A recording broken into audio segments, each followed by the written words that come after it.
大家好，今天我们在室外录一个视频。这个视频的目的呢，就是对比两个测光表。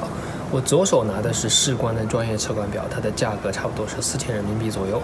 我的右手拿的是一个普通的安卓手机，上面安装了68块钱的便宜的巧摄这个软件，所以这个价格基本上没有什么可比性啊。那我们来看看测试结果呢，是不是比较一致呢？好，首先我们打开世光。这边有个旋钮，可以把这个测光球旋出来。如果旋出来测量呢，就是一个三维的一个光线；如果旋进去呢，测量的就是个平面的光线。因为我这边只能测量平面光嘛，所以我就旋进去，这样对比性更好一点。那么这边还有一个按钮，你按一下呢，就可以测量当前的光线。我们现在对着测一下，得到结果呢是1/4秒 f8.0，然后是 ISO 是100的，大家可以看一看。好，下面呢，我们来打开巧摄，点击这个曝光的模式，选择入射式测光表。好，我们把这个去掉它，大家可以看到，正好是1/4秒 f8.0 ISO 100，所以这两个测的结果是完全是一模一样的。大家可能会好奇啊，为什么这样一个普通的安卓手机会有这么专业的测光表的功能呢？其实原因很简单，就在这个地方。大家看到这边有个小黑框框。这里面其实藏了一个光度的传感器。这个传感器的目的是因为安卓手机可以根据环境光的亮度自动调节屏幕的亮度。比如你晚上天黑在房间里面不开灯的情况下，你的屏幕也会变得很暗。可是到了室外呢，那屏幕也会变亮了。其实就是这样一个功能，所以它加了这样一个光度计。那我们就是利用这个光度计的数据，通过一些算法把这个得到的数据转换成对应的这个曝光值，也就是这个 EV， 这样呢就充分发挥了这个硬件的作用了。不过需要强调的一点就是说，每个手机的这个光度并没有经过纠正，所以你这边查到的数据有可能会不准确。那怎么办呢？其实办法也很简单，因为在阳光下对应的 EV 值是15，所以你就根据这个去纠正一下就好了。那现在呢，我这边正好有太阳，我就把它放在阳光下面。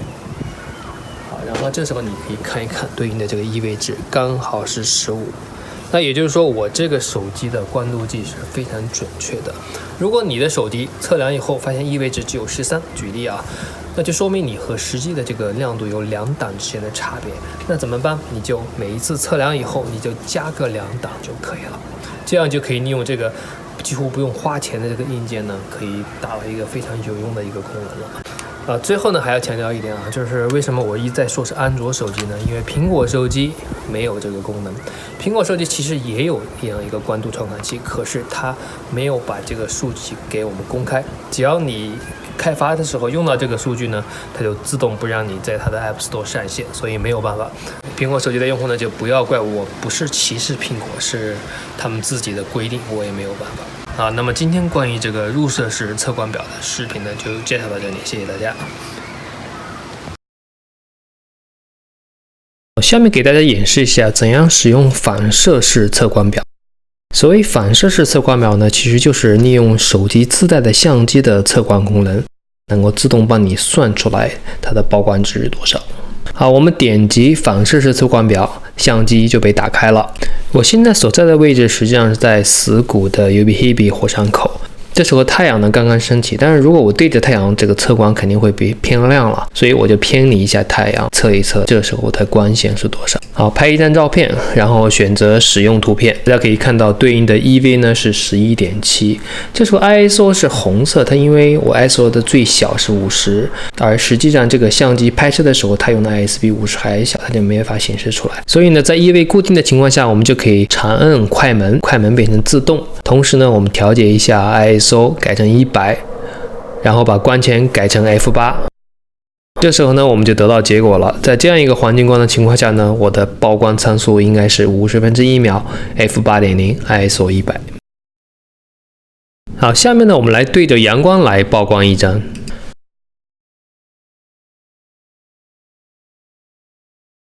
好，这时候的 EV 大家看到是 15.4。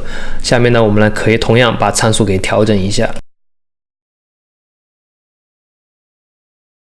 对着阳光的话呢，就应该用640分之1秒的快门 f8.0 ISO 100。最后呢，我们再对着地面来拍一张。这时候得到的 EV 值是 9.9， 从刚才的11到15又变到 9.9。从这几个例子大家可以看到，反射式测光表和入射是不一样的。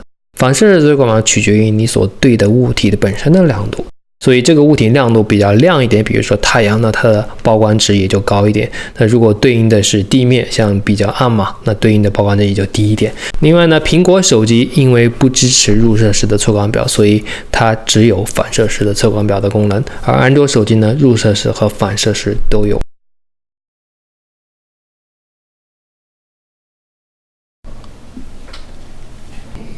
下面呢，我们来讲一讲曝光计算的最后一个功能，图片模式。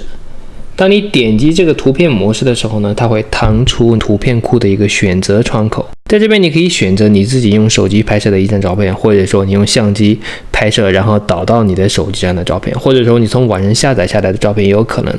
不过呢，大部分网上下载的照片可能都没有这些曝光参数的信息，比如说像第一张，我们点击它，你会发现它告诉你没有足够多的 EXF 信息，点击它重新实验一次。比如说我们选择这一张瀑布的照片，这时候呢，我们就被带到了冰岛，我们正在冰岛的彩虹瀑布旁边对应的焦距呢是16，对应的快门呢是20秒 ，f10 ，ISO 是200，对应的 EV 是 1.3。